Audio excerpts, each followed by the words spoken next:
अल्मोड़ा पहुंचे सीएम धामी ने कराया हाथ का एक्सरे। मेडिकल कॉलेज की व्यवस्थाओं का लिया जायजा। चिकित्सकों को व्यवस्था दुरुस्त रखने के दिए निर्देश। कई दिनों की अटकलों के बाद हरक के लिए खुशी का पल। कांग्रेस में वापस लौटे हरक। हरीश रावत समेत कई नेता रहे मौजूद। उत्तराखंड विधानसभा 2022 चुनाव के लिए नामांकन शुरू। कोरोना नियमों का कराया जा रहा पालन। पहली बार ऑफलाइन के साथ ही ऑनलाइन नामांकन की भी सुविधा। कांग्रेस के राष्ट्रीय प्रवक्ता गौरव वल्लभ ने केंद्र सरकार पर बोला हमला। कहा अमर जवान ज्योति को शिफ्ट कर किया सैनिकों का अपमान। हरिद्वार धर्म संसद भड़काऊ भाषण मामला। वसीम रिजवी उर्फ जितेंद्र नारायण सिंह त्यागी की जमानत फिर खारिज। उत्तराखंड के अल्मोड़ा में खाई में गिरी बारातियों की बस। 3 की मौत, कई घायल। आईटीबीपी जवानों की मदद से घायलों को पहुंचाया गया अस्पताल। आप देख रहे हैं के न्यूज, खबरों का सारथी। नमस्कार, उत्तराखंडी खबरों में आपका स्वागत है। मैं हूं आपके साथ शैलेंद्र चौहान। मुख्यमंत्री पुष्कर सिंह धामी ने अल्मोड़ा मेडिकल कॉलेज में जाकर व्यवस्थाएं जो हैं उनको परखा। उन्होंने व्यवस्थाओं को दुरुस्त रखने के निर्देश देते हुए कोविड-19 महामारी की जानकारी ली। इस दौरान उन्होंने अपने हाथ का एक्सरे भी कराया, जिसकी रिपोर्ट ठीक आई है। पिछले दिनों सीएम 11 व भाजयुमो के बीच खेले गए मैच के दौरान सीएम के हाथ में चोट लग गई थी। उनके हाथ में फ्रैक्चर हो गया था। अल्मोड़ा मेडिकल कॉलेज में निरीक्षण के दौरान उन्होंने चेकअप भी कराया।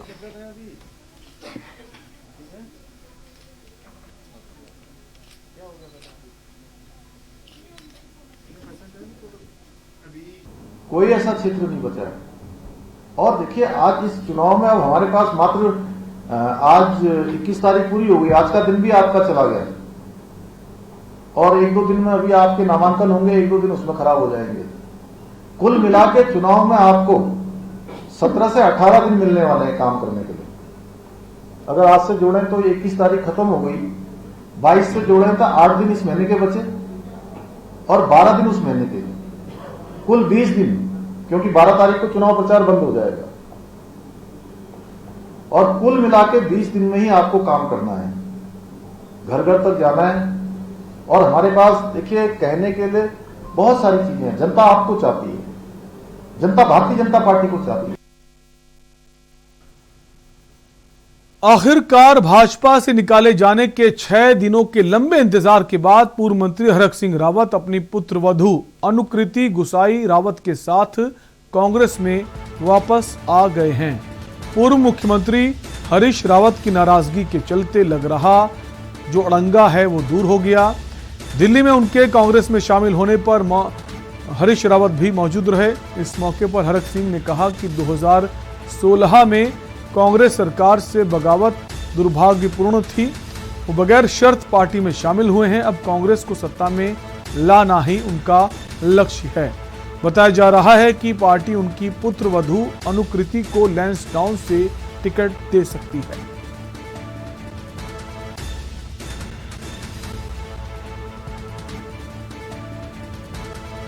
में मेरा सदुपयोग उत्तराखंड के विकास के लिए, उत्तराखंड के हित के लिए कांग्रेस पार्टी मुझे किस रूप में किस जिम्मेदारी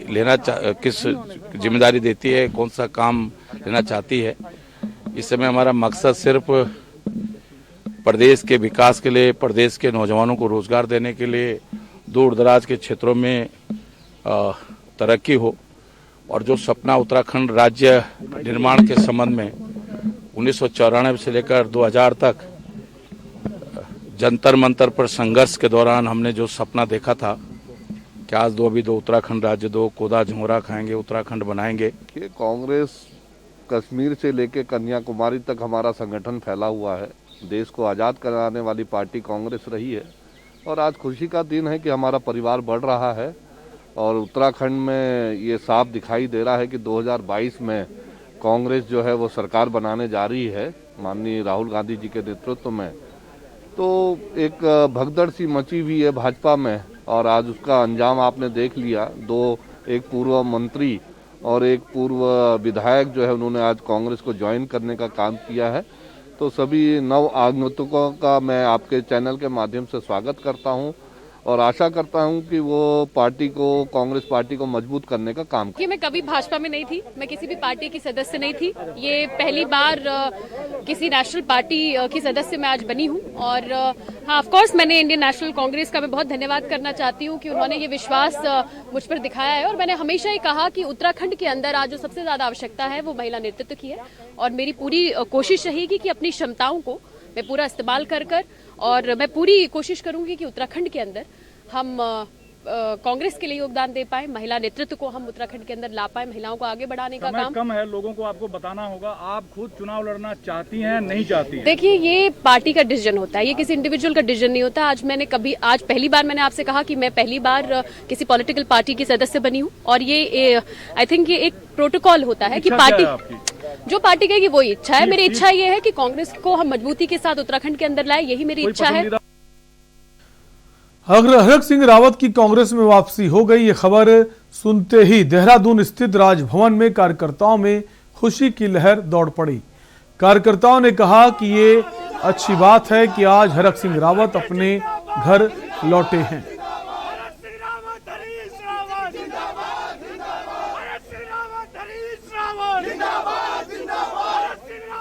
कोई शर्त ऐसी नहीं है, ना हमारे संज्ञान पे है। उनकी आला कमान से हमारी बात हुई होगी, हमारे प्रदेश के नेतृत्व से बात हुई होगी। हमारे चुनाव अभियान समिति के अध्यक्ष माननीय श्री हरीश रावत जी हैं, हमारे माननीय प्रदेश अध्यक्ष श्री गणेश गोदियाल जी हैं, नेता प्रतिपक्ष प्रीतम सिंह जी हैं, हमारे यशपाल आर्य जी जैसे बड़े कद के नेता हमारे साथ हैं।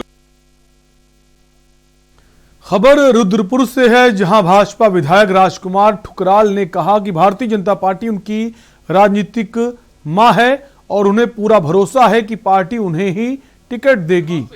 उन्होंने अपनी पार्टी के कुछ लोगों पर गंभीर आरोप भी लगाए। ठुकराल ने कहा कि कुछ लोगों ने दुर्भावना से उनकी ऑडियो क्लिप को एडिट कर सोशल मीडिया पर पोस्ट किया है। ऐसे लोगों के चेहरे बेनकाब करने के लिए वो अब एसएसपी से मिलेंगे और तहरीर देंगे। हालांकि ये पूछे जाने पर कि वो पार्टी के ही लोग हैं, ठुकराल जो हैं वो चुप हो गए और बोले वो इस मामले पर पड़ताल कर रहे हैं और जल्द ही मीडिया के सामने सारी चेहरे जो भी हैं उनको बेनकाब करेंगे। 6 महीना दूर रहा, विधायक नहीं है, मैं बेवजह किसी को छेड़ता नहीं हूं। 2012 से आदरणीय मोदी जी के आशीर्वाद से, मेरी बीजेपी के आशीर्वाद। खबर रुद्रपुर से है, जहां चुनाव के लिए नामांकन प्रक्रिया शुरू हो चुकी है। आपको बता दें, विधानसभा चुनाव 14 फरवरी को होना है। इसके लिए शुक्रवार को नामांकन प्रक्रिया शुरू हो गई। इसके लिए जिला प्रशासन ने भी सभी तैयारियां पूरी कर ली। कलेक्ट्रेट में कक्षा संख्या 19 को नामांकन कक्ष बनाया गया। नामांकन कक्ष के बाहर 100 मीटर तक बैरिकेडिंग की जाएगी। इस परिधि के अंदर किसी भी प्रत्याशी को भीड़ भाड़ लाने की इजाजत नहीं होगी। इस दौरान उधम सिंह नगर जिलाधिकारी युगल किशोर पंत से के न्यूज संवाददाता ने खास बातचीत की। आज हमारे साथ मौजूद हैं जिलाधिकारी युगल किशोर पंत जी। इनसे जानना चाहेंगे, कल से नामांकन शुरू हो गए हैं, हर विधानसभा के अंदर अपने प्रत्याशी जो है नामांकन के लिए आएंगे, किस तरीके के प्रशासन ने इंतजाम कर रखे हैं और जो कितने लोग नामांकन के लिए आ सकते हैं? कल से नामांकन शुरू हो गए हैं, कितने लोग नामांकन के लिए आ सकते हैं, प्रशासन द्वारा क्या तैयारी कर? इस बार जो हमारे नामांकन हो रहे हैं वो विभिन्न विधानसभा क्षेत्र में जो रिटर्निंग ऑफिसर उसके कार्यालय में हो रहे हैं। क्योंकि कोविड प्रोटोकॉल लागू है तो कोई भी जो भी व्यक्ति नामांकन करना चाहे वो सर्वप्रथम तो ऑनलाइन नामांकन कर सकता है और ऑनलाइन नामांकन करने के बाद वो उसके प्रिंट आउट लेकर रिटर्निंग ऑफिसर कार्यालय में आकर उसको सबमिट कर सकता है। इसके साथ साथ जो व्यक्ति रिटर्निंग ऑफिसर कार्यालय में आके नामांकन करना चाहे वो व्यक्ति नामांकन कक्ष में सिर्फ 2 व्यक्तियों को अपने साथ ला सकता है नामांकन के लिए। और उसके साथ साथ रिटर्निंग ऑफिसर कार्यालय तक 2 वाहनों की अनुमति है। 2 वाहन काफिले के तौर पे आ सकते हैं और रिटर्निंग ऑफिसर कार्यालय में जो पर्याप्त कोविड के प्रोटोकॉल हैं, जैसे सोशल डिस्टेंसिंग है, मास्क पहनना है और थर्मल स्कैनिंग है, इसकी व्यवस्था की गई है। क्योंकि इस बार का जो मतदान है इसमें कोविड के संक्रमण को देखते हुए फ्री एंड फेयर इलेक्शन के साथ साथ सेफ इलेक्शन भी हमें करना है और उस पर मेरा सभी मतदाताओं से अपील होगी कि वो इस बार निर्वाचन के समय कोविड के जो भी हमारे नियम कायदे हैं इनका अनुपालन करते हुए, सोशल डिस्टेंसिंग का अनुपालन करते हुए सुरक्षित मतदान में प्रतिभाग करें। और सभी मतदाताओं से अपील है कि क्योंकि मतदान हमारा लोकतंत्र की आधार है, उसका फाउंडेशन स्टोन है। तो अधिक से अधिक संख्या में आकर कोविड प्रोटोकॉलों का अनुपालन करते हुए अपने मत का इस्तेमाल करें। ये हमारे साथ मौजूद जिलाधिकारी जी, इनका साफ तौर पर कहना है ज़्यादा से ज़्यादा लोग मतदान करें, लेकिन कोविड का भी ध्यान रखें। अपने सहयोगी मनीष के साथ मैं शाहिद खान, के न्यूज़, रुद्रपुर। और यहाँ पर वक्त एक ब्रेक का है, जल्द लौटेंगे। आप देख रहे हैं के न्यूज़, खबरों का सारथी।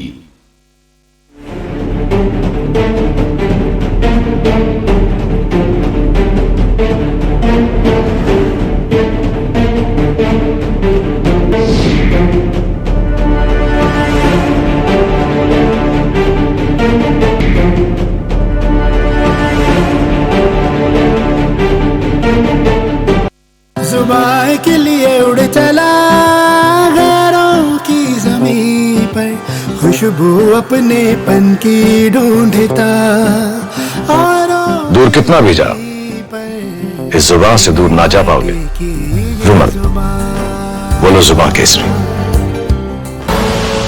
आप देख रहे हैं के न्यूज़, खबरों का सारथी।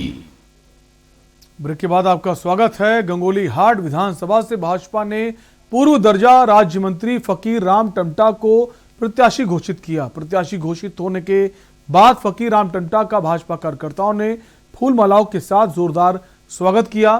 भाजपा प्रत्याशी फकीर राम टमटा ने टिकट मिलने पर केंद्रीय नेतृत्व और प्रदेश नेतृत्व और भाजपा संगठन का आभार जताया और कहा गंगोली हाट की जनता का उन्हें आशीर्वाद मिलेगा।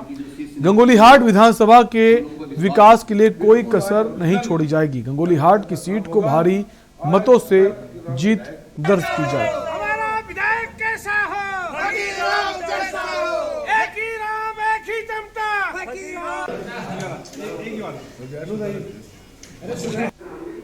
देखिए, आज मेरे राष्ट्रीय नेतृत्व और प्रदेश के नेतृत्व ने मुझ पर भरोसा जताया है और मुझे एक कैंडिडेट के रूप में मुझे टिकट दिया है और मेरी जिम्मेदारी बनती है पूरे विधानसभा में ईमानदारी से इस विधानसभा को आगे बढ़ाऊं और इसमें चौमुखी विकास हो। हाट की प्रत्येक जितने भी भारतीय जनता पार्टी के कार्यकर्ता है उनकी आवाज सुनी और उन्होंने हमारे भारतीय जनता पार्टी के वरिष्ठ कार्यकर्ता, जमीन से जुड़े हुए कार्यकर्ता, जो एक हमारे पूर्व जिला पंचायत सदस्य भी रहे फकीर राम टमटा जी को टिकट दिया। मैं राष्ट्रीय नेतृत्व जी और प्रदेश नेतृत्व को ये संदेश देना चाहता हूं, जैसे आपने हर कार्यकर्ता की मन की बात सुनी, हर कार्यकर्ता फकीर राम टमटा जी को विधायक बन के देहरादून भेजेंगे। खबर दून से है, जहां हरिद्वार से आम आदमी पार्टी प्रदेश सह प्रभारी प्रवीण कुमार ने प्रेस वार्ता की। उन्होंने कहा कि भाजपा ने दागी नेताओं को टिकट देकर अपनी मानसिकता दर्शाई है। भाजपा ने ऐसे दागी नेताओं को टिकट देकर उत्तराखंड की जनता को ललकारा है और अपनी हट धर्मिता का सबूत दिया है। ये भाजपा के घमंड की लिस्ट है, चाहे उनके नेता कितने भी भ्रष्टाचार में लिप्त हों, कितने भी उनके ऊपर आरोप लगे हों, कितनी ही बार उन्होंने उत्तराखंड की जनता का अपमान किया, लेकिन बीजेपी को इससे कोई फर्क नहीं पड़ता।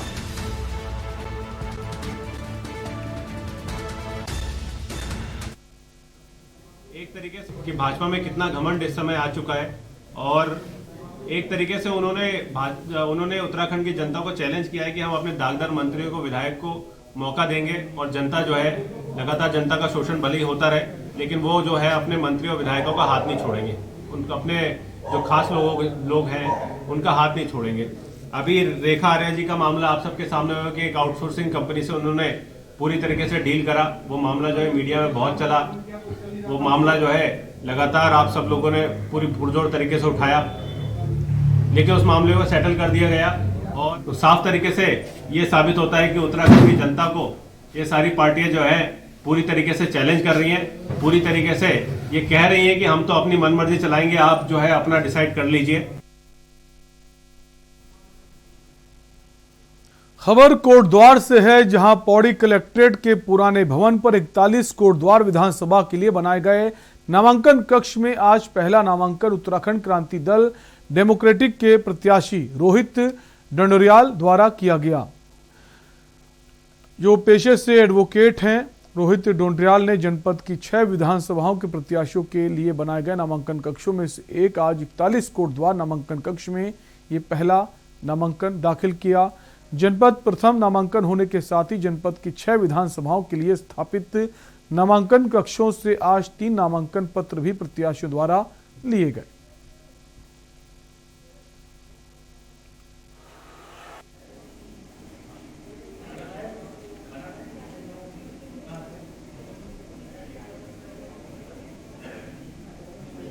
नामांकन किया है वो चुनाव आयोग के गाइडलाइन के अनुसार हमने नामांकन यहाँ पर किया और कोविड नियमों का पालन करते हुए और 51 वर्षों से जनसंघर्षों में 1971 से लेकर अब तक लाल झंडे के तहत जनता के सवालों को लेकर इस विधानसभा और तराई भाबर पहाड़ के और खासकर इस विधानसभा के जो है भूमिहीनों, किसानों, मजदूरों, बेरोजगारों, तमाम नौजवानों, मेहनत कशों की लड़ाई को 51 वर्षों से लाल झंडे के नेतृत्व में लड़ा है और आगे भी अब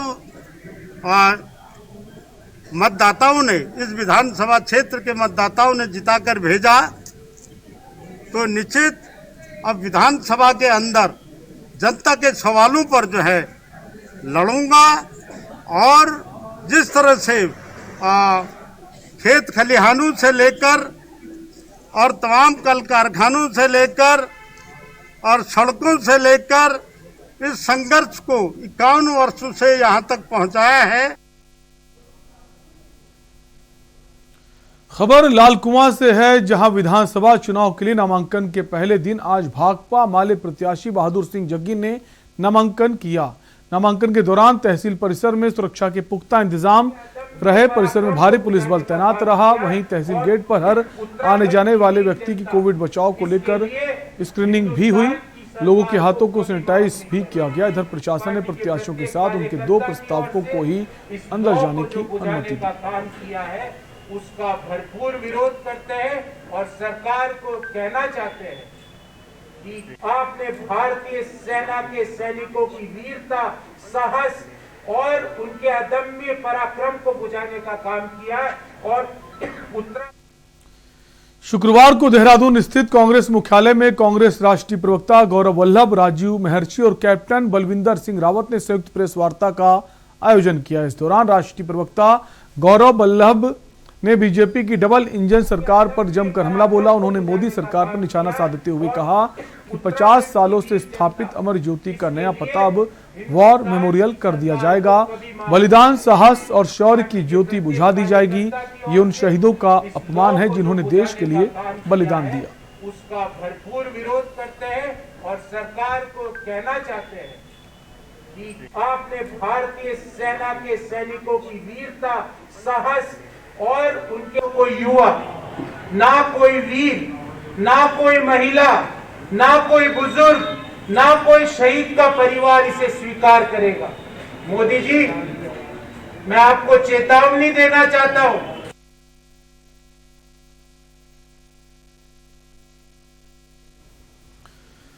बंशीधर भगत ने कालाढूंगी नगर में कालाढूंगी विधानसभा सीट से प्रत्याशी घोषित होने के उपरांत पहली बार भाजपा कार्यकर्ताओं के साथ बैठक की, जिसमें सभी कार्यकर्ताओं से अपील की कि कोविड नियमों का पालन करते हुए डोर टू डोर जाकर मतदाताओं को वोट डालने के लिए प्रेरित करें। कालाढूंगी विधानसभा सीट से मौजूदा विधायक और कैबिनेट मंत्री बंशीधर भगत पर पार्टी ने तमाम दावेदारों के बीच एक बार फिर से भरोसा जताते हुए इस बार भी उनको कालाढूंगी विधानसभा सीट से बीजेपी का प्रत्याशी बनाया है। हमारे एक परिचय भी करा देता हूँ। अनुसूचित मोर्चे भारतीय जनता पार्टी के वरिष्ठ टिकट मिलने के बाद प्रदेश नेतृत्व और राष्ट्रीय नेतृत्व का धन्यवाद करने के बाद आज मैंने कालाढूंगी में प्रवेश किया है। तो कालाढूंग के लोगों ने स्वागत किया है और मैंने भी यहाँ पर लोगों को कहा है कि भाई इस बार तरीका जो बदला है डोर टू डोर जाने का है, तो लोगों को डोर टू डोर जाने के लिए टीम बनाई है और मैं समझता हूँ कि इस समय जो उत्साह लोगों में है वो पिछले सारे रिकॉर्ड तोड़ेगा कालाढूंग विधानसभा के। और यहाँ पर वक्त एक ब्रेक का है, फौरन लौटेंगे। आप देख रहे हैं के न्यूज, खबरों का सारथी।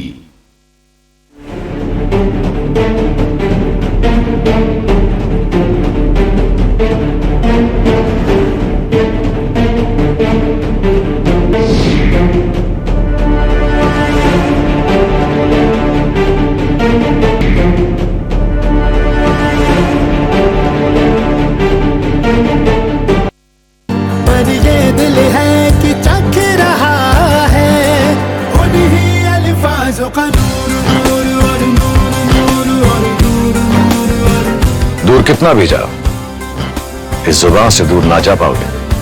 रुमल, बोलो जुबान केसरी। आप देख रहे हैं के न्यूज, खबरों का सारथी। ब्रेक के बाद एक बार फिर आपका स्वागत है। खबर देहरादून से है, जहां भाजपा की 59 सीटों की घोषणा होने के बाद चक्राता सीट से super singer star Jubin Nautiyal के पिता रामशरण नौटियाल को चुना गया है। वहीं जुबिन नौटियाल के आवास पर सुबह से ही भाजपा कार्यकर्ताओं का बधाई देने को लेकर हुजूम भी उमड़ पड़ा।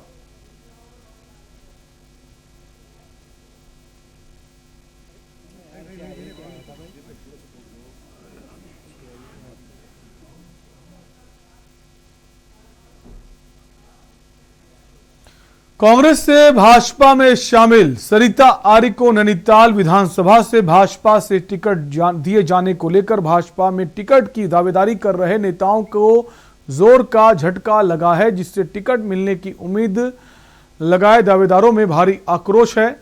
आज एक निजी होटल में बैठकर एक बैठक हुई, जिसमें टिकट की दावेदारी कर रहे विधायक दिनेश आर्य, कमला आर्य व प्रकाश आर्य ने पत्रकार वार्ता करते हुए कहा, उन्होंने सरिता आर्य को टिकट दिए जाने को लेकर भाजपा के शीर्ष नेताओं को अपनी आपत्ति दर्ज करा दी है। दिनेश आर्य ने भाजपा के शीर्ष नेतृत्व पर आरोप लगाते हुए कहा कि कांग्रेस प्रत्याशी संजीव आर्य को जिताने के लिए एक सोची समझी रणनीति के तहत सरिता आर्य को टिकट दिया गया है।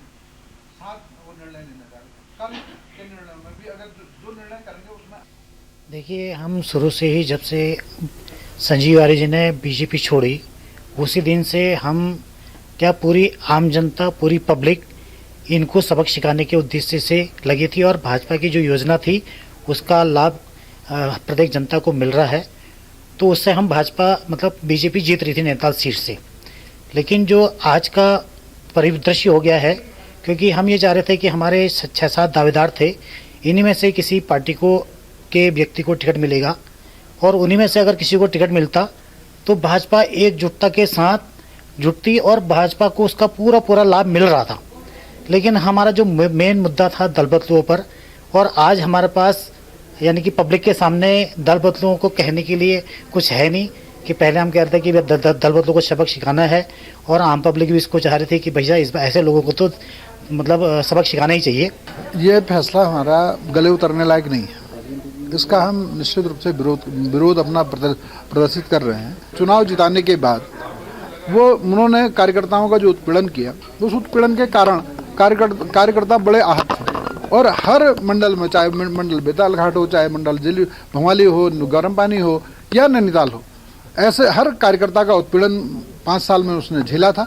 उस उत्पीड़न का जैसी पार्टी छोड़ के गए, उन कार्यकर्ताओं में जो आहत कार्यकर्ता थे वो उत्साहित होकर बाहर निकले। उनके बीच में हम सब लोग गए, तो हमने जब उनके बीच में बात रखी तो वो सब लोग इस बात के लिए राजी थे कि इनको जवाब देना है, क्योंकि इन्होंने दल बदल पहले किया था। पहला दल बदल हम लोगों ने स्वीकार कर लिया, लेकिन आज फिर बीजेपी को छोड़ के कांग्रेस में गए। तो उन दल बदल करने वाले नेताओं को हमने जवाब देना है और पूरा चुनाव दल बदल और दल बदलू इस दिशा में मुड़ गया था और कार्यकर्ता गांव-गांव में इस मुद्दे पर चुनाव लड़ाने को तैयार हो गया। कार्यकर्ताओं में उत्साह था, बोले 10,000 से नहीं, हम इसको 15,000 से जीतेंगे। उस परिस्थिति में आज निर्णय लेके जो हमारा मुद्दा था दल बदल और दल बदलू का, उसको बदल के अब दोनों प्रत्याशी दल बदलू हो गए। उत्तराखंड में विधानसभा चुनाव की तिथि घोषित हो चुकी है। सभी राजनीतिक दल चुनाव की तैयारी में जुट गए हैं। चुनावों में असामाजिक तत्वों की गतिविधियां भी बढ़ जाती हैं। उसको देखते हुए पुलिस प्रशासन भी सतर्क हो गया है। मंगलौर के नारसन बॉर्डर पर पुलिस बल तैनात है। दिन रात बाहरी राज्यों से आने वाले वाहनों की सघन जांच की जा रही है ताकि कोई संदिग्ध उत्तराखंड में प्रवेश न करे। हरिद्वार के एसएसपी डॉक्टर योगेंद्र सिंह रावत मंगलौर के नारसन बॉर्डर पर पहुंचे और औचक निरीक्षण किया और पुलिस अधिकारियों को दिशा निर्देश दिए। चुनाव को लेकर हमारे संवाददाता ने एसएसपी हरिद्वार से बातचीत की।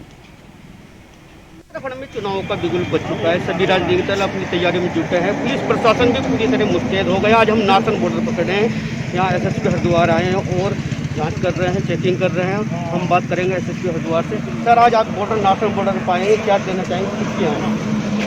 जैसा कि आप जानते हैं, जो विधानसभा चुनाव है इसकी पूरी तैयारियां शुरू हो चुकी हैं। कब से नामांकन शुरू होने जा रहा है और ऐसे में चुनाव को प्रभावित करने वाले जो तत्व होते हैं, जैसे पैसा है या अवैध शराब है, इनका आवागमन काफ़ी बढ़ जाता है। तो इनकी प्रभावी चेकिंग हो, इसकी व्यवस्था हमने जितनी भी जनपद के बॉर्डर हैं, जो जनपदीय और अन्य राज्य के जो बॉर्डर हैं, हम चेकिंग करवा रहे हैं और वही चेकिंग को देखने के लिए कि ठीक ठाक हो रही है कि नहीं हो रही है, पर्याप्त यहाँ पर व्यवस्था आज मेरे द्वारा प्रबंधित किया और ये व्यवस्था पूरे चुनाव तक जारी है। तो जो चुनाव का माहौल है, कुछ एक्स्ट्रा फोर्स भी मंगाई जा रही है। चुनाव में काफ़ी एक्स्ट्रा फोर्स की हमने मांग की है। करीब 5 कंपनी हमारे पास जो पैरामिलिट्री फोर्स हैं ऑलरेडी आ चुकी है और जैसे जैसे समय आगे बीतेगा हमारे को और फोर्स। ये था हमारे साथ ये कहना था कि ये बॉर्डर पर आए और जांच कर रहे हैं कि कोई आपराधिक तत्व उत्तराखंड में प्रवेश न करे और चुनाव को शांतिपूर्ण रूप से कराया जा सके। ये न्यूज़ के लिए अपील है मंगलौर। और उत्तराखंडी खबरों फिलहाल के लिए इतना ही। देखते रहिए के न्यूज़ इंडिया। नमस्कार।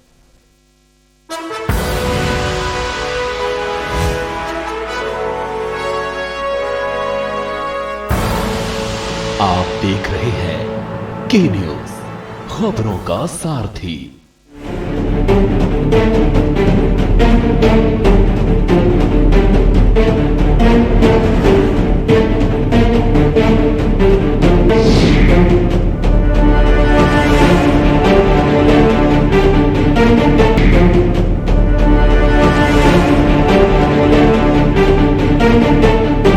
जुबान के लिए उड़ चला गैरों की ज़मीं पर, खुशबू अपने पन की ढूंढता। दूर कितना भी जा